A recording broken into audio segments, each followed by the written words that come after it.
Here's why you have to stop chasing silence if you have bothersome tinnitus. Because when you're chasing the silence, you're actually telling your brain that tinnitus is a threat. And when tinnitus is perceived as a threat, your brain is going to amplify the sound, volume goes up, and you are more bothered by it. So let's break this down. Well, I see this on so many forums and tinnitus groups and Facebook groups and all the a lot of the comments I read, not all of them, but some of them, people saying, I'm trying this supplement, and have you heard of ginkgo bilobin, and have you heard of this cure's coming out, and have you tried this, and what all have you tried? And my heart really goes out to these people, because I'm thinking, like, I understand where they're coming from, but they're causing themselves to suffer. So the very thing that they're trying to achieve, which is cured, healed, whatever you want to call it, habituated, whatever name you want to slap on it, they're perpetuating their suffering and preventing the very thing they want by chasing the very thing they want. That's right. That's the vicious loop, and round and round and round they go. And so logically it makes sense, right? You're thinking, like, this sound is bothering me, and if I could just get to silence, I'd be happy, and then this thing wouldn't be an issue, and then, bam, back to the promised land. But in fact, that actually backfires, and chasing silence continuates your suffering, and round and round and round and round it goes.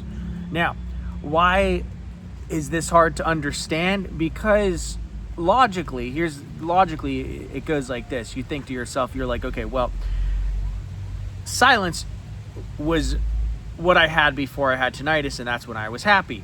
So if I can just get rid of the sound, then I can be happy again. Makes sense logically.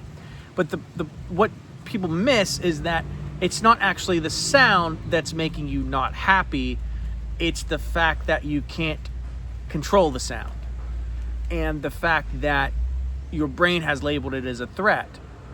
So the suffering component isn't coming from the sound itself. It's coming from you realizing you don't have control. That's where your suffering is coming from. We know this because people who've learned to cultivate a neutral disposition, where they don't care if it's there or not there, they let it be there, whatever, those people don't suffer. They go on to live an incredible, happy life.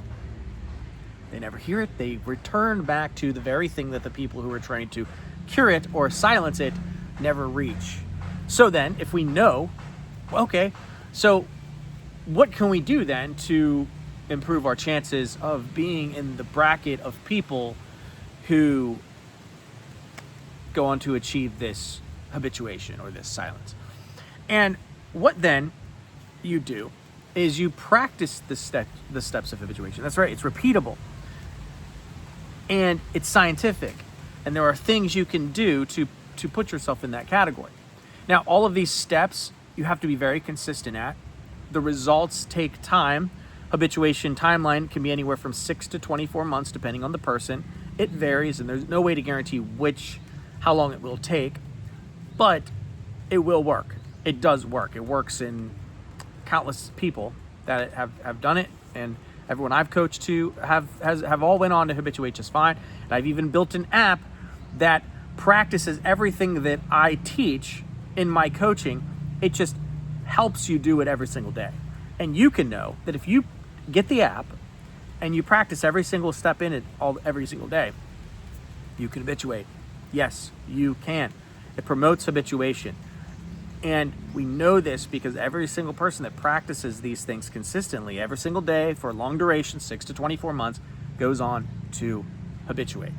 Now, what can you expect to feel when you're habituating?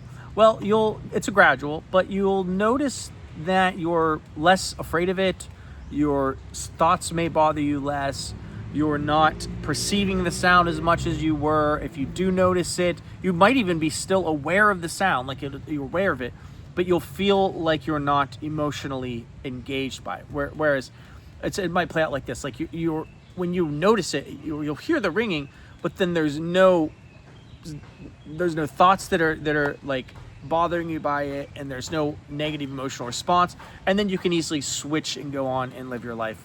And then over time, that gets to where you rarely notice it, like maybe 1% of the time, and you have zero emotional attachment to it, and you basically are back to normal, and in my case, better than normal. And that's exactly what the application teaches and shows you how to do, because it was written by a survivor. I'm a coder, I'm a developer by trade, so I develop.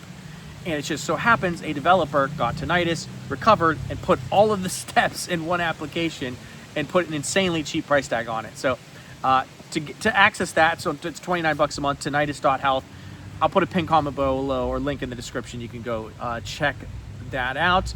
But yeah, that's really good news for anyone who has tinnitus, that yes, you can habituate.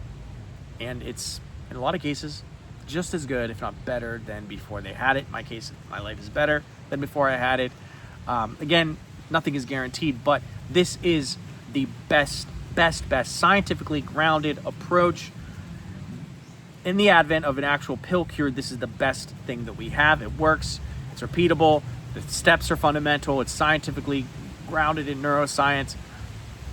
I recommend every single person who has tinnitus go get the app and try it for at least 6 to 24 months, and just commit to the process, and I think you'll be blown away. But again, thank you for watching.